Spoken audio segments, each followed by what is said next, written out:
And so there was one transaction where we got to the 11th hour and turns out we didn't know who owned the company. And we were looking for the sale purchase agreement and we couldn't find it. We knew from legal documents on public records that the company was owned by our client, but we didn't have the actual agreement, which was stipulation to close. Welcome to The Boost, a podcast for home service contractors. We explore leaders and innovators in home services, their personal journeys, thoughts, and experiences with growth, marketing, and succession. We cover the good, the bad, the ugly, and its ultimate impact.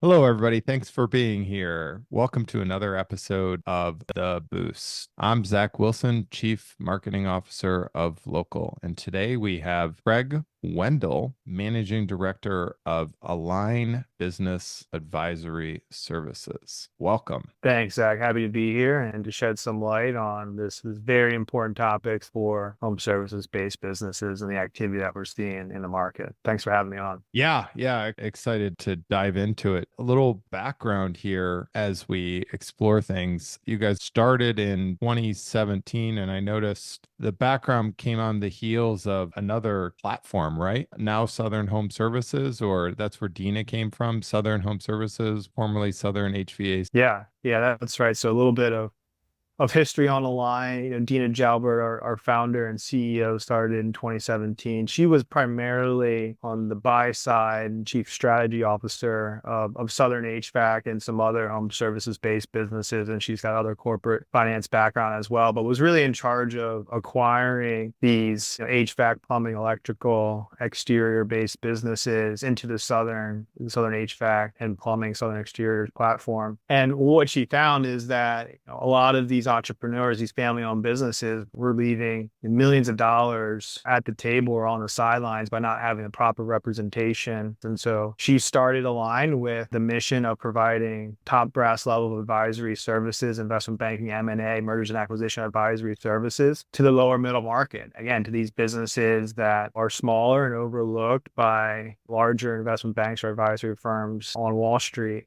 The reality is there's a ton of money chasing a lot of investment dollars, a lot of private equity funds and firms that we'll talk about in a little bit, chasing this lower middle market. And so it's a market that's significantly underserved from an advisory perspective, because typically you just have a couple of guys hanging the shingle versus at Align, we have over 25 professionals on our team, and we provide that Goldman Sachs or JPM level of advisory to these trades-based and Main Street type of businesses. She started in 2017. The firm itself has done a little bit over 2.75 billion of transaction value across the 7 years. I joined about 3 years ago, partnered with Dina to really bring that additional layer of high quality advisory services and kind of differentiate some of our experience. I come from doing this in my 17th year now, started in a traditional investment bank with JP Morgan, and then went hedge fund private equity and was buying companies similar to the ones that we're advising today. So I've seen both sides of the fence. We're not a cookie cutter type of investment bank or advisory service. We really provide that tailored, bespoke, very entrepreneurial type of advisory is our practice that we bring to these clients. And it's been highly successful. We'll get into what we're seeing in the market and how a lot of the listeners here can adapt and prep and ultimately have a great successful transaction for their business. I thought that was pretty interesting on both your sides, Dina coming from a platform and you coming from basically New York M&A, private equity, JP Morgan. They're no slouch of working on some, I'm sure, some very, very large deals. So just because I think it's important, when we were on another agency, we defined ourselves as middle market was our clients. And now the landscape's a little bit different. When you guys talk about lower middle market, what's your lower bound and upper bound? Because the upper bound of HVAC, I would say getting really above 75 million and above, that's what I would consider large cap almost in this space.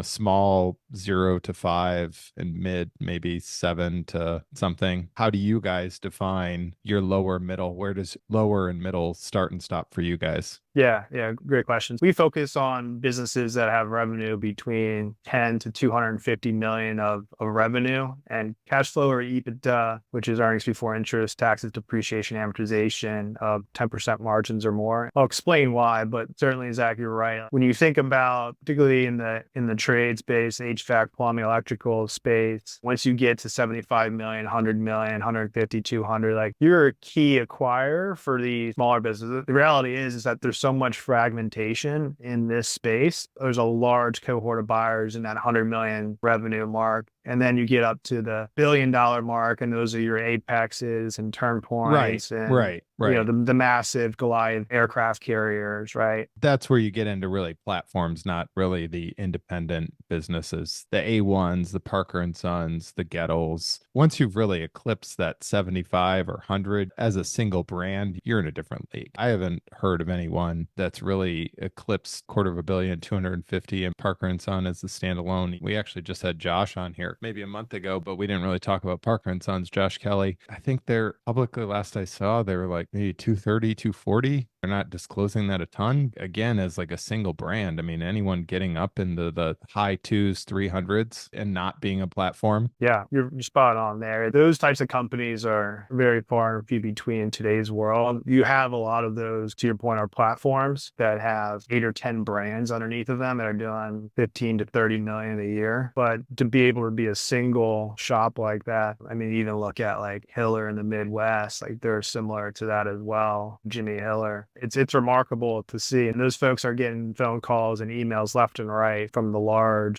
very large platform like an Apex or a Turn Point or even Southern, and also the publicly traded companies as well. It's interesting to see for folks that are listening, one of the fastest ways to be able to get to that level in today's market is really to acquire your way there. Take the playbook of these larger guys, do it more at a regional level where you're not stretching yourself thin, and be able to get density in your market. And then that's just doing nothing but increasing the value for these larger 100, 200, 300 plus $1 million companies to say, hey, like it's a good strategic decision to make this acquisition of XYZ company. And then we'll figure out what the branding looks like through due diligence and post-close, depending on that brand equity in that market. I kind of forgot we talked about that in our pre-interview. I think you were mentioning that within some brands, it's almost like a swat of a fly, right? Like it's so quick and easy to just get rid of it. And then other brands, it becomes less decisive and more quantitative in terms of measuring that. Where does that happen? Does that happen in due diligence where that decision is made if you're working with a buyer, a platform or private equity or whatever? Is that decision swiftly made before close, or is that post-close, or what? I just want to speak to that. Yeah, absolutely. So typically, it's one of the first questions that we even ask any of a prospective client. What do you think your reputation is in the market? What is your brand worth? Because a lot of times in these regional or secondary, tertiary market, their brand carries a lot of weight. And so if you change that logo or totally rebrand the company, you run the risk of losing a large customer cohort that's loyal to that brand. So that's an important component that these acquirers are really focused on. So those conversations start up front with us and the prospective client, and then we're having those conversations with the buyer before a letter of intent's even signed. And so the key point there is that there's no ambiguity post-close. There are different schedules for different buyers of saying, hey, yeah, we'll keep your brand for 2 to 3 years and then understand where we are in the market at that point in time. It doesn't make sense to change it. But typically what you see is John's HVAC and plumbing company in South Carolina or wherever it is be acquired by, call it Turn Point Solutions, a large acquirer. And typically what you just see that they'll just put a little sticker underneath John's HVAC and Plumbing. So John's HVAC and Plumbing affiliated with Turn Point Solution, right? So very small. You see this on a lot of different subsidiaries across Wall Street today because the brand is so powerful and impactful in those markets that they operate in. Certainly, if a buyer is paying premium multiple for that business, they're not going to want to do anything to eliminate the cash flow of that business they're acquiring. That makes perfect sense. We had locally here, we had one that really surprised me. It was two pretty big brands that were good staples. One was National Heating and Cooling, and the other one's escaping me. It was definitely way late in the acquisition because one day they were just gone. And I was just like, whoa, what just happened? These were Heartland. Clearly, there were some synergies that Heartland saw in the market. I thought it was really interesting because you don't see that happen a lot. I don't know if behind the scenes economies of scale in terms of typical stuff like back office, front office, tech stack, etc. It's interesting to me personally because, like you said, the brand equity that each one had in the market and the digital cookie crumb and digital equity that each one had from search engine equity or domain value, if you will. It's pretty much done. It was probably like a year ago, but it took a while before it really, like, I saw those breadcrumbs disappear online completely. So I don't know how it went for them, but I'm sure they did a pretty good job with it. Just one anecdote there for the larger companies that are doing acquisitions or mergers typically don't see massive change in the brand or the name, or it's over a certain period of time where there's a strategy to it. Now, in the smaller ones, where if you're like a 30 or $50 million HVAC and plumbing business and you're looking to acquire some smaller ones and do a regional roll-up strategy, certainly I would recommend those entrepreneurs to change that name and bring it underneath their broader umbrella, because that's going to provide greater continuity for when they trade to a larger consolidator. You got to ride the balance. There's a certain size cutoff, and I would say probably any business that's under 5 to 7 million of revenue, that if you're an owner, you're thinking about an acquisition, acquiring, have a plan to change that name, diligence the equity, the brand equity that they have in their current market, to see if you can not necessarily get away with, but be able to rotate the name underneath your umbrella, which arguably has better brand equity over the longer term. Easier the smaller ones to change the name, much difficult on the larger ones. Yeah, yeah. I just remembered it and I looked it up because you said something that I wasn't sure. I've only been in Cincinnati for a handful of years, so these brands were not as persistent for me throughout my life here. So it was National Heating and Air Conditioning. The other one was called Nelson Comfort. This will really surprise you. Nelson was 1925. National was established 1931. I remembered I looked that up when it started and it happened, and it even surprised me more. It's not like one was some sort of 5-year sort of like explosion startup. Again, I'm sure they knew what they were doing, but it was something you don't see every day. Anyway, circling back on Align and you guys and focusing on the lower middle market, what is merger and acquisition for people that aren't all in the space and up to speed in terms of what everybody's role is in a transaction? What do you do for your client? You represent a seller, right? And what do you do for them in the process, and how do you help the contractor as an M&A firm? Yeah, excellent question. So to break it down and said simply, we're effectively marriage counselors at the end of the day. So we only focus on, like I said, founder, entrepreneur, family-owned businesses that have a tremendous amount of value, and help them unlock that value with institutional or sophisticated investors that may have a bigger company that's looking to acquire a smaller company to get into that market. And so what you need there as an owner and entrepreneur, because you don't trade businesses on a daily basis, you don't know what the multiples are, you don't know the structures are, and I'll get into that in a moment, because that's an incredibly critical piece, is the structure of a transaction, way more important than headline purchase price. And so since you don't have that expertise, just like I don't have expertise in, HVAC or plumbing, right? I'm not licensed there, but, we provide a full soup to nuts process of taking your business to market. Starts with our initial due diligence. We have a defined process of reaching out to the buyer community. There's over 13,000 registered investors, institutional investors with the SEC. We have access to over 5,000 of those. A lot of the other ones play in that middle to upper market. I mean, these are the deals that you see on CNBC, these multi-billion-dollar deals. We're talking about Carlyle, KKR, GI Partners, a lot of these larger firms.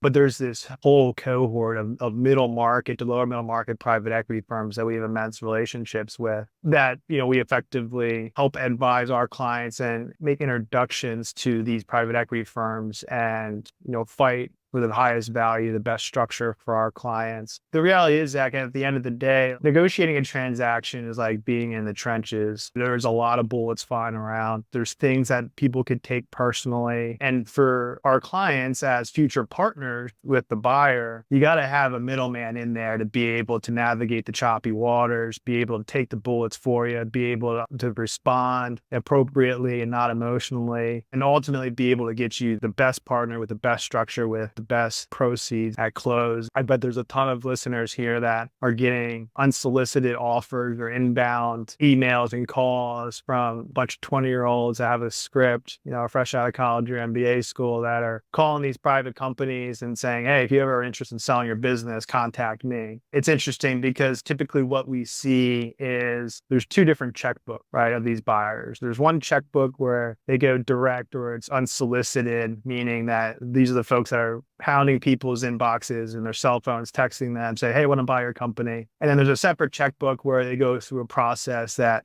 we would run, a very defined, strategic, tactical process where they know that they have to pay fair value because there's a competition for that particular asset. And like I said before, the reputation that we have, that Align has on Wall Street and the investment community, is one that Align's bringing a transaction to market. It's a bona fide opportunity, and meaning that it's a top quality asset.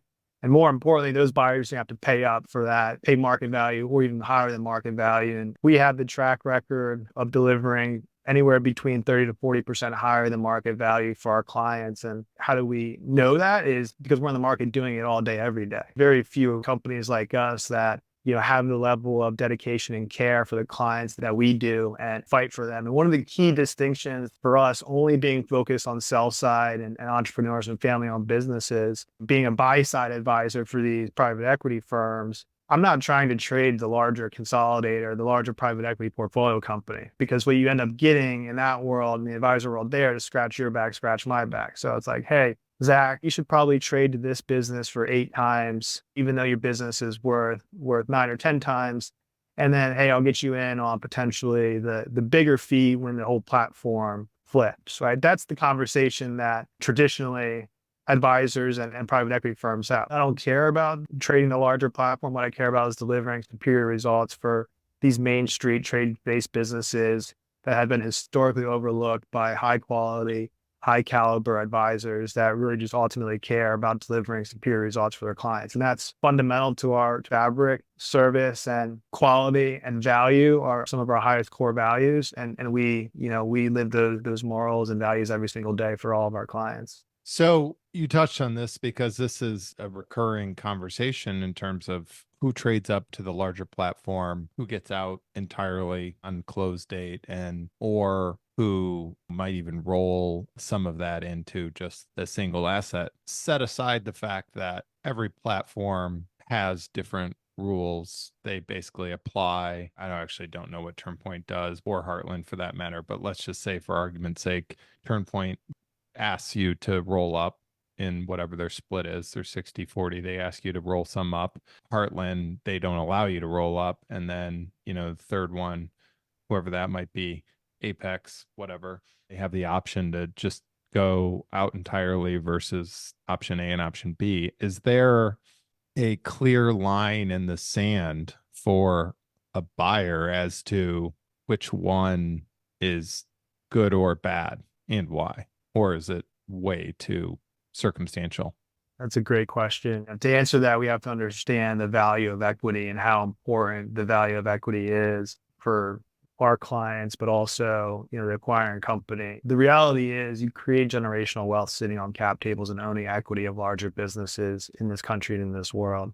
So if you take that notion and you build a successful business, and now you have the opportunity to enter an equity table of a larger company that's maybe doing it in different regions of the US or doing it nationally, like an Apex or a TurnPoint, like you get the opportunity to enter an equity table that largely the 1% of the 1% have the opportunity to enter, because these private equity firms are pools of money from high net worth individuals, endowment, pension funds, et cetera, very highly sophisticated investors that pool their money with private equity. To answer the question directly, it differentiates between certain buyers. It gives the ability for quality buyers to weed themselves out of the mess. If you own a successful business and you want to trade it and say you want to roll over 20 to 30% equity in that business and be around for a second bite, 20 to 30% of a $10 million deal, say, you're going to reinvest $2 to $3 million of your proceeds with that future partner of yours, saying, hey, you can only roll up to $1 million. And what does that really say about that future partner? Right? There could be a reason for that, but typically what that ends up being is that those partners want to hold more of the equity for themselves because they know that their equity is going to be worth way more valuable than the cash that they're giving at close.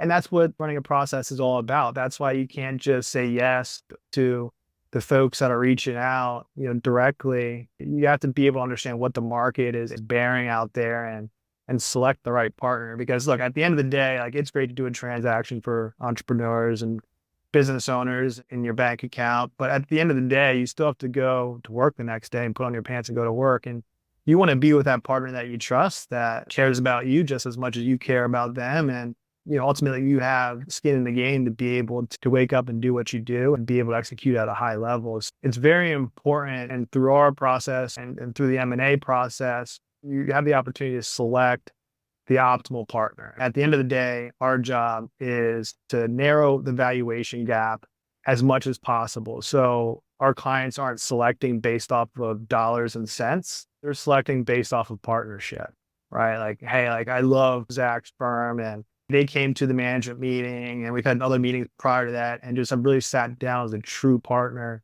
not oversold themselves, but really asked, like, how can we amplify your business? What are your pain points? Like those are the best partners that are out there in this space. And there's a lot of them that they exist and we have a ton of relationships with them, but showing your cards as a buyer perspective and showing, hey, you can only invest up to a certain percentage of equity certainly has considerations when you rank the prospective partners. Great question. Yeah. Well, great answer. Thank you. As we look back, and we talked about this again on our pre-call, but you guys have been around now for, you're in your 7th year, right? It appears based on the breadcrumb online, you guys have shifted up maybe a little bit or expanded in terms of who you're really working with. And since 2020, you told me you've worked on 22 HVAC transactions, accumulating 450 million in terms of transaction value. So that's, whatever, off the cuff, about $20 million on average per transaction. And then you said in the last month, roofing has heated up a lot for anybody paying attention to the space and is very competitive, very competitive. I have a friend I went to undergrad with that's trying to buy a roofing business and basically keeps getting outbid, can't get his hands on one. There's a lot of people that want to get into that. So it's very competitive. Therefore, you have to be very judicious about what you're bidding on. But I guess diving into that, all said, off the cuff, got about 27 transactions, specifically in HVAC and roofing and exterior. What of those are the outliers? What's the best transaction that you've personally touched and why, or the easiest, the better way to frame that, the best or easiest transaction and why? All transactions are difficult, require the same amount of attention, no matter the deal size.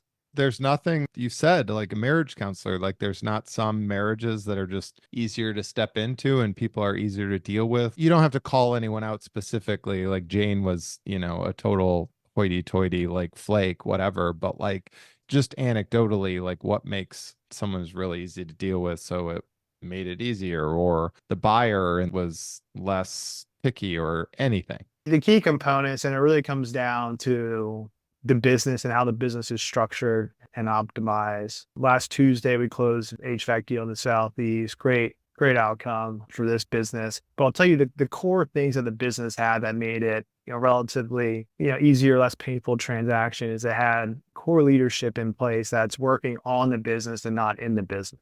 Underneath of them, they had key middle management in place that was doing the operational day-to-day type of management.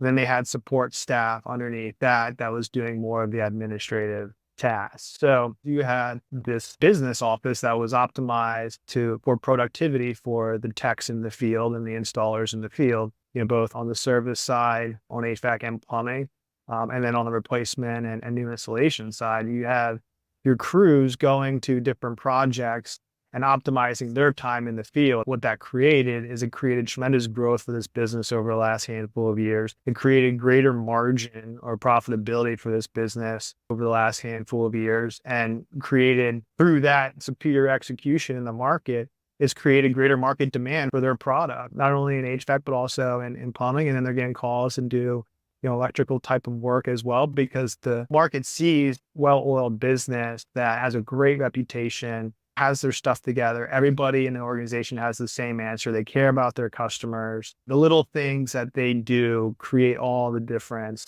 in that transaction. As a result, the market awarded them with a very rich multiple. Like I said, that's due to the leadership, that's due to the middle management and the operations staff optimizing the business and the culture that leadership has instilled. That's one of the first questions buyers ask. Is your business operations optimized? Like, do you have business owner? You shouldn't be the GM and business owner. You should be working on your business and finding ways to amplify. Those are typically the easiest deals we see. Certainly we see and have advised and help businesses where the owner is wearing all 5 hats in the C-suite, which isn't sustainable. It's the whole, what happens if you get hit by a bus? So you got to eliminate that risk. If you eliminate that risk, the buyer community is rewarding you for that and paying up for that, no doubt about it. Yeah, right. To your earlier point, it just allows the business to grow more efficiently, and it really relinquishes, as you just said, the liability across any single person, single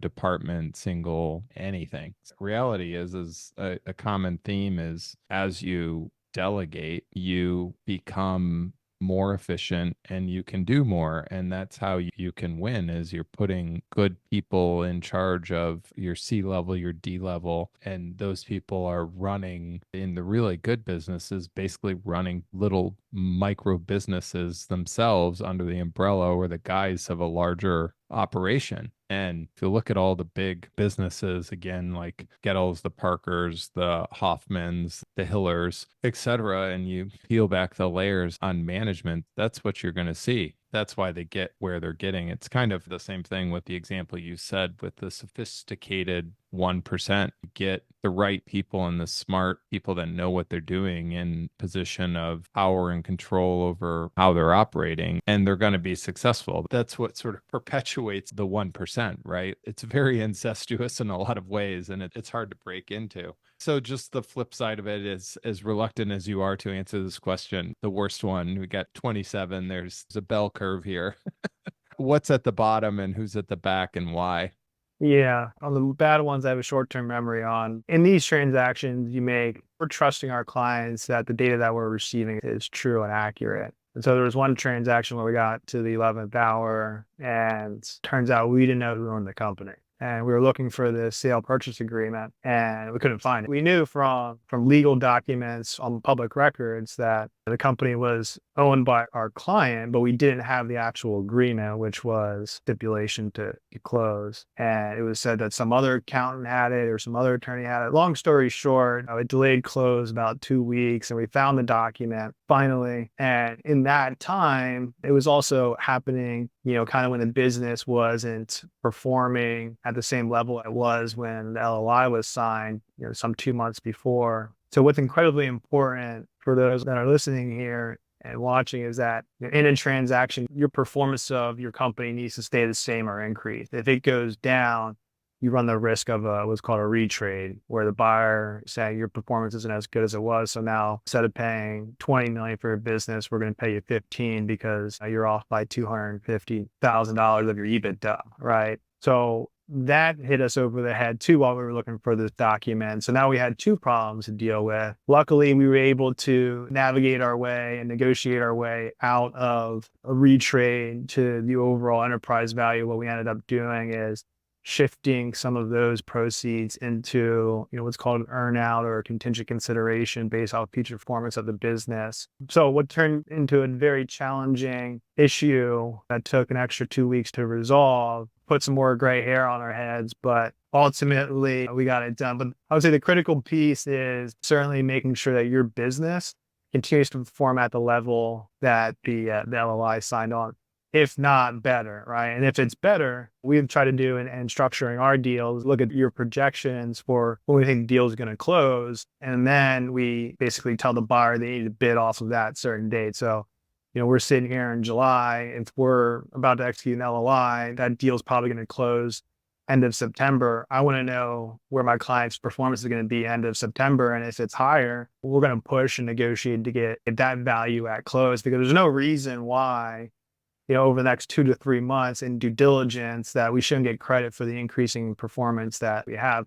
Right. Right. And it's an interesting dynamic because you're on the selling side, you're trying to drive the price up as high as you can, and they're on the buying side and they're trying to drive the price down as much as they can. For those that haven't participated in a transaction, but maybe have bought a home, it's the same thing. You go into the house and you look for every little thing that you can find to justify shaving off another dollar or whatever off of that price. And they're doing the same, right? Like before they put the house on the sale, they're making sure the lawn is manicured, flowers are blooming, there's fresh paint on the inside of the house, and it smells good. We bought our house like 3 years ago. I have nothing against pets. I love pets. I grew up with every single pet under the sun. I cannot handle homes that have wet animal scent in them. And it's just like my biggest fear. We walked into a bunch of houses that are like, yeah, this is a great house, but like imagine that we can't get the smell out of the house. What do you have to do to get the scent out of the house? And that's the same thing in a transaction. Like imagine there is something there that all of a sudden the deal closes and like you said, there's $250,000 or whatever the number is. Somehow it got missed in due diligence or there's not an explanation for it. Very important to dot I's and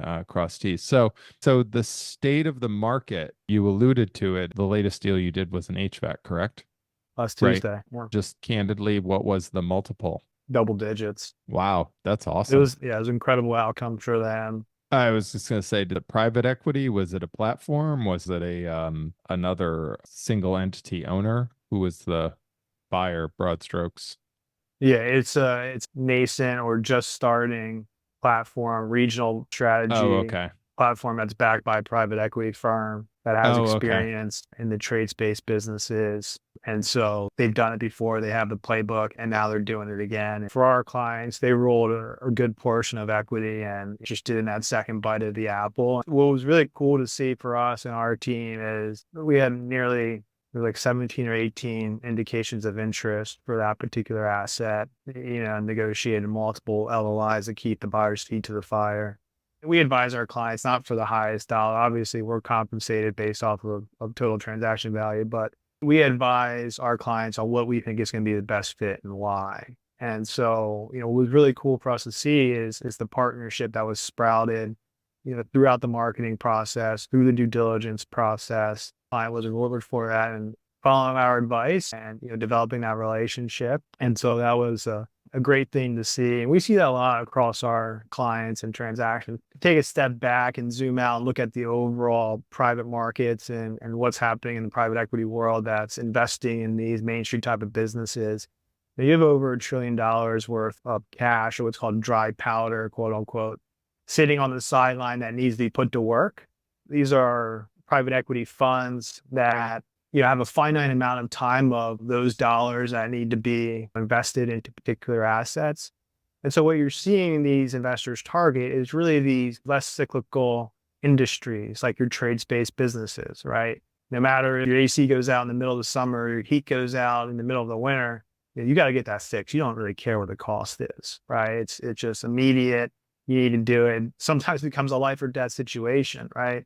And so, the focus on the HVAC, the plumbing, the electric is now also taking shape on the exteriors of the home, your roofing, your siding, your fascia, your soffits, your windows, your doors, your decks, your screens, the whole investment thesis. And where, if you look, the investment idea is that you're calling one number for all of your needs related to your home, whether that's on the inside or whether that's on the outside where you have a leaky roof, right? You're calling Zach's interior and exterior services. And it's a private equity backed company. It's huge. It has all the resources to be able to execute. We don't have to wait. It gets done in a swift pace. That's where the thesis is going for these investors. And there's a lot of cash chasing it. And the point is that since there's so much fragmentation in these trades-based businesses, there's not a lot of high quality assets out there that can demand the premium and the multiple that we got for that most recent deal that we did. So you certainly, like we were talking about earlier, you got to have your house in order before you put it on the market. And we're here to help support and ensure that happens to be able to get you, as much as possible for our clients, again, with the right partner. When you say fragmentation, you're talking about because of the competition or because most of these businesses are relegated to such a very small, confined market? Yeah, so fragmentation meaning like it used to be when you open the yellow pages and you're looking for plumber or an HVAC service, you had hundreds and hundreds of names, right? Now you can go on Google and search for heating and air and you get hundreds and hundreds of names, right? And what you also have to understand is the labor in this industry is one where you can do very well, being a plumber or an HVAC service tech once you get the training. A lot of these owners and techs that become owners like the autonomy of, having a couple trucks, managing their own schedule, et cetera, and don't want to be in that big shop. Now with the influx of private equity, you can still have that life and be able to monetize part of your business today while having the opportunity for future upside and not really have it changed to your life. But there's different strategies. If you go and you look at 3 different markets, right? So you have a primary market, think about it like being Atlanta, large, huge market. Yeah, there's a ton of service providers on the HVAC and plumbing, electrical side there, a ton. Then you look at a secondary market, such as a Panama City, right? Something like that in Florida. And then you look at a tertiary market, which would be somewhere that's less populated. You see the different amount of competitors in those markets, and you have more stickiness in the secondary and tertiary markets because they've created more brand equity because there's less of them in that area. But there's still quite a bit of them. And so, these private equity firms are strategically going after who's the best in the primary market, who has their house in order. I want to acquire that business. And then if I go to a secondary and tertiary market, I can gain more geographic scale, but they don't necessarily need to have everything in order because I can bring my resources and be able to operationalize that business. The playbook of these investors is very fascinating to see them execute where some want, all 3 markets, some want 2, and some want only 1, right? The most recent deal we did, they want secondary and tertiary markets because there's greater receptibility of those customers, right? Those customers are going to continue to come back and there's not a massive influx and outflux of migration in those markets. It's a very fascinating execution strategy and certainly one that, we're dialed into. We continue to see evolve and it's interesting to see it happening, now in the exteriors component of the trades-based businesses. Are you guys as an advisory firm, or do you relegate yourself to any regionality or local specific markets or no? No, we do deals nationally. We've done deals internationally. I prefer the national deals, the cross border, get complicated. We do. That sounds awful. It's a lot of late nights. When you do a deal in China or they have operations in China, offshore and onshore, there's a large time difference there. We have folks, I mentioned earlier, a little bit over 25 folks in the firm from coast to coast, from California to the mountain region, to Texas, Midwest, Sun Belt states. Yeah, we're headquartered outside of Orlando, Florida. We have a couple of folks down this office in West Palm, and then Tampa, Orlando, up into Mississippi, up into Connecticut, New York, Philadelphia, Chicago, Houston, Utah, and California as well. We're all over the place, but I would tell you a lot of the investor focus is really in those Sun Belt states, from the Carolinas region, obviously Florida, and then out across the deep South states into Texas, and then into New Mexico and Arizona. That's where you're seeing a lot of the investment activity be focused in. I think interestingly enough, I don't know why we keep talking about Heartland. I've never talked about Heartland as much in my life. They're like almost an upper Midwest focus. They don't really go down there much. I think they have Missouri or something like that. They're like Michigan, Ohio, Wisconsin, Illinois. I mean, upper Midwest. The Midwest region's good. When you think about HVAC, you get both seasonalities there, right? You get heat, you get the cold. Right. Florida, maybe you're turning on your heat once or twice a year, and half the time it doesn't work or it stinks. If you go north, Austin, you need heat there. They got a bunch of snow last year too. My buddy lives in Austin. Yeah. That's my funny story about Austin 10 years ago. Maybe the first or second time I ever had gone there. And I was like, sweet, I'm going to Texas in March or something. It'd be awesome. Like running, short sleeves, shorts, running shoes. And I was there for a conference and like their conference runs every day and stuff. And I was like, this is going to be great. It was like 25 degrees every day. I was so Yeah. mad. I did not know that they got snow and 20s in Texas. And I was like, all right, I guess kind of like the Midwest. Comes in spurts there. I spent 7 years in Dallas and like we got some crazy snow. One day it was like 25 degrees, the next day, next 78 degrees, and everything melted. It's that volatility. But that's what these Nothing investors are sticking. after. They're after that volatility, right? Because then that wears on the unit's life cycle and Yeah. its useful life. We did a deal in Massachusetts on the Cape and talk about volatile, harsh weather. You see those ice storms that they get during the wintertime, hitting those cedar shingles, those cedar siding. The useful life on those is less than 10 years. A Really? huge heat wave, Wow. yeah, because they're on the water, they get that salt air, they get The freezing salt. temperatures into Yeah. like 100 degrees. That's what investors are after and focused on. And it makes total sense. Someone coming in as a buyer, they hear about a line, presumably, you're going to be one or two of maybe three of the people that they're talking with. What's going to separate a line from your next closest competitor for a buyer? What's going to help them feel comfortable with a line and your team? So for a buyer, like I mentioned earlier, we're focused primarily on sell side. So from the buyer perspective, I you meant misspoke. seller. Yeah. Sorry. Both are important, right? Because you think about the buyer I mentioned earlier, like a lot of folks, a lot of our competitors don't take the time to do the upfront due diligence on their clients. And so that's why you see a ton of deals fail in due diligence. Half of them are full of crap and the other half probably going to get whittled down in due diligence and retrade. So we bring that like, hey, Alliance done their due diligence. They've underwritten this transaction. And we turn down 70% of the deals that come across our table because we have that reputation with the buying community. And that's why we execute at a high level. From the seller perspective, you want to deal with, a high caliber, high quality team that takes service and value as their highest core values, which I said earlier, is what we do. We're an at-risk model. We only get paid when we execute and the deal gets completed. And the team that we have comes from a very diverse team, comes from all walks of life, right? So I'm kind of your career investment banker and hedge fund private equity guy as well on the buy side, but really focused on core banking fundamentals. But our team of associates and VPs come from different corporate finance backgrounds, from operational backgrounds. Our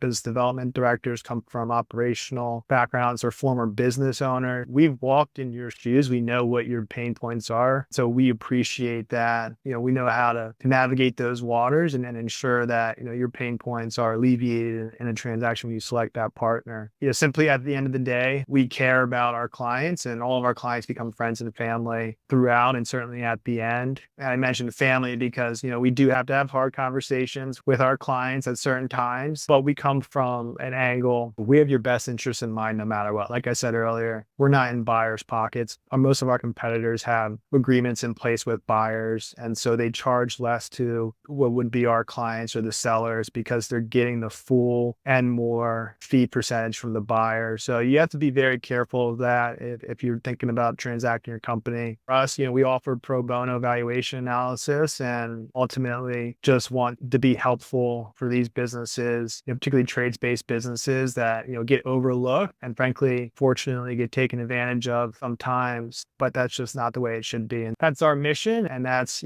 fundamentally who we are. We're just real people at the end of the day that are trying to help out folks that have put their blood, sweat, and tears into their business and have a lot of value to be able to extract from that. We help our clients do that. I think something that's worth calling out really just struck me when you said you're an at-risk business model, which is, again, my parallel to real estate today is quite funny. Now, this is like the fourth time we're talking about real estate, but the same thing with a real estate agent. If a deal does not go through, you have worked for nothing, which I think is probably lost on a lot of people, to be honest with you, because especially in the service industry, your worth is basically your time and you get paid for your time. Yes, it all comes down to that at the end of the day, but it's really more about the value that you're bringing. Obviously, there's upside and you're eking out a lot of value and you're bringing a lot of value to the table to help contractors sell their business at the highest value that the market will allow, if you will, or will demand. There's upside to that. There is the downside, which is you can walk away with nothing. Imagine your operating capital and how that has to work from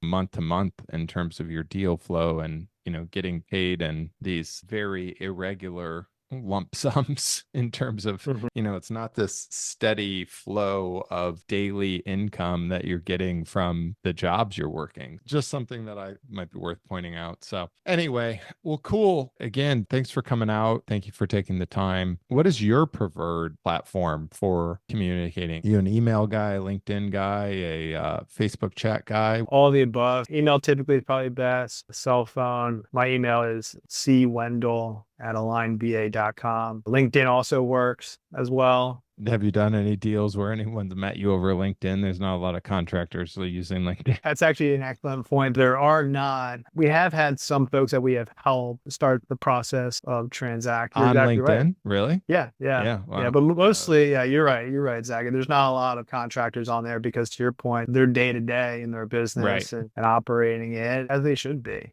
But yeah, cwendel@alignba.com would be ideal. As advisors, our phones are never too far away from us. Get many phone calls?